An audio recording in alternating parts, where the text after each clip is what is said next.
चंद्रगुप्त मौर्य ईसा के जन्म से 327 वर्ष पहले मगध साम्राज्य पर नंद वंश के राजा धनानंद का शासन हुआ करता था। उत्तर में हिमालय से लेकर दक्षिण में गोदावरी तक, पश्चिम में सिंधु से लेकर पूर्व के इतने विशाल साम्राज्य पर धनानंद का शासन हुआ करता था।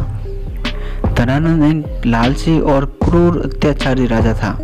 उन्होंने प्रजा पर कई तरह के कर लगाए रखे थे और वो जनता से बलपूर्वक धन वसूल करता था। सारी जनता धनानंद के खिलाफ हो गई थी। इसमें एक ब्राह्मण भी था, चणक, और उसका मंत्री चट्टार, जिसने धनानंद के राज्यों को उखाड़ फेंकने की योजना बनाई। यह बात धनानंद को पता चल गया। यह बात पूरे राज्य में फैल गई कि राजद्रोह के रूप में एक ब्राह्मण की हत्या की जाएगी। फिर आचार्य चणक व मंत्री चट्टार का कटा हुआ सर राज्य के द्वार पर टांग दिया गया।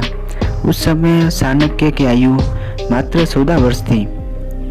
फिर रात में चाणक्य ने अपने पिता का सर नीचे उतारा और गंगा किनारे अकेले अपने पिता द्वारा दाह संस्कार किया और गंगा जल हाथ में लेकर सौगंध खाई गई, जब तक मैं अपने पिता की हत्या का बदला नहीं ले लेता, तब तक मैं शांति से नहीं बैठूंगा। इसके लिए उन्होंने मगध छोड़कर तक्षशिला गए और वहां पर ज्ञान की प्राप्ति की करके महान आचार्य बने। फिर इनका नाम कौटिल्य भी पड़ा। चाणक्य एक वीर और को खोज रहे थे और जो धनानंद के शासन को उखाड़ फेंक सके। फिर एक दिन चाणक्य जंगल की तरफ जा रहे थे। उन्होंने कुछ बच्चे देखे जो राज्य और प्रजा का खेल खेल रहे थे। जो बच्चा राजा बना था उस पर कौटिल्य की आंखें रुक गई। जितने में जंगल से एक चीता आया और चंद्रगुप्त ने तलवार निकालकर बच्चों और चाणक्य के आगे खड़ा हुआ और चीते को लड़ने के लिए तैयार हो गया और चीते से लड़कर चीते को धराशायी कर दिया। चाणक्य ने चंद्रगुप्त से पूछा, तुम ऐसे वीर बलशाली कैसे बने? तो चंद्रगुप्त बोला, मैं राजा बना था। राजा का कार्य प्रजा की रक्षा करना होता है और मुझे धनानंद से भी तो लड़ना है। चाणक्य ने पूछा, क्यों? तुम्हें धनानंद से क्यों लड़ना है? तो चंद्रगुप्त बोला, धनानंद ने मेरी माता को दरबार से अपमानित कर निकाला था। चंद्रगुप्त बोला, मुझे मेरी माता के अपमान का बदला लेना है। चाणक्य बोला, मुझे मेरे पिता की हत्या का बदला लेना है। तो चाणक्य ने कहा कि आज से मैं तेरा गुरु हूँ और जैसा मैं कहता हूँ वैसा तुम करो और इससे तुम्हारी भी माता का बदला हो जाएगा और मेरे पिता का बदला भी पूरा हो जाएगा। तो उन्होंने कहा कि आज से मैं तेरा गुरु हूँ। चंद्रगुप्त ने अपने गुरु को स्वीकार किया।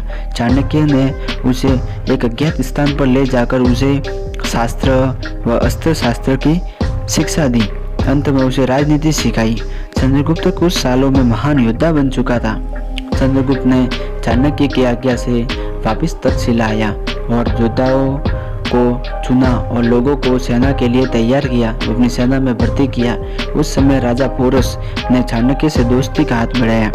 उस समय सिकंदर की मृत्यु हो चुकी थी, लेकिन दूसरे सभी राज्यों पर सिकंदर के सेनापतियों का शासन हुआ करता था। चंद्रगुप्त ने अपनी छोटी सेना लेकर यूनानियों पर आक्रमण शुरू किए। फिर संपूर्ण पंजाब पर चंद्रगुप्त का अधिकार हुआ और चंद्रगुप्त पंजाब का राजा बन गया और चाणक्य को प्रजाओं को प्रधानमंत्री बनाया। चंद्रगुप्त ने पंजाब में एक शक्तिशाली महासेना गठित की और सीधे धनानंद की राजधानी पाटलिपुत्र पर आक्रमण करके धनानंद का वध किया और ऐसे पूरे संपूर्ण मगध पर साम्राज्य का पर अधिकार किया। फिर चंद्रगुप्त मौर्य का राज्याभिषेक किया। फिर सीरिया के शासक सेल्यूकस ने चंद्रगुप्त पर हमला किया, लेकिन सेल्यूकस की हार हुई। सेल्यूकस ने चंद्रगुप्त से संधि की। इस संधि में सेल्यूकस ने गांधार बलूचिस्तान का राज्य वापस लौटाया। उसने अपनी बहन हेलेना का विवाह चंद्रगुप्त से किया। फिर चंद्रगुप्त ने भी सेल्यूकस को उपहार में 500 हाथी दिए। यूनानी यात्री मैगिस्थनीज नामक राजदूत बनकर और उसने इंडिका नामक पुस्तक की रचना चंद्रगुप्त के दरबार में रहते हुए की। चंद्रगुप्त के शासन में अकाल पड़ा। उस समय जैन साधु भद्रबाहु ने सम्राट से कहा कि अकाल का कारण आपके कर्म है राजा।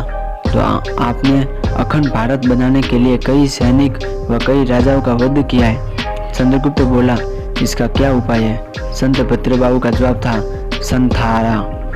इसका अर्थ है राजा राजपाट छोड़कर गुप्त स्थान पर रहकर अपने इष्ट देव का ध्यान के रहो। और 298 ईसा पूर्व में जैन मुनि भद्रबाहु से जैन धर्म की दीक्षा लेकर राजपाट अपने पुत्र बिंदुसार को सौंपकर जंगल की तरफ निकल गए। ऐसे महान राजा भारत में हुए हैं। जो मौर्य वंश का सबसे प्रतापी व सबसे पहला शासक चंद्रगुप्त मौर्य। अगर आपको वीडियो अच्छा लगा तो वीडियो को लाइक शेयर एंड सब्सक्राइब जरूर करें।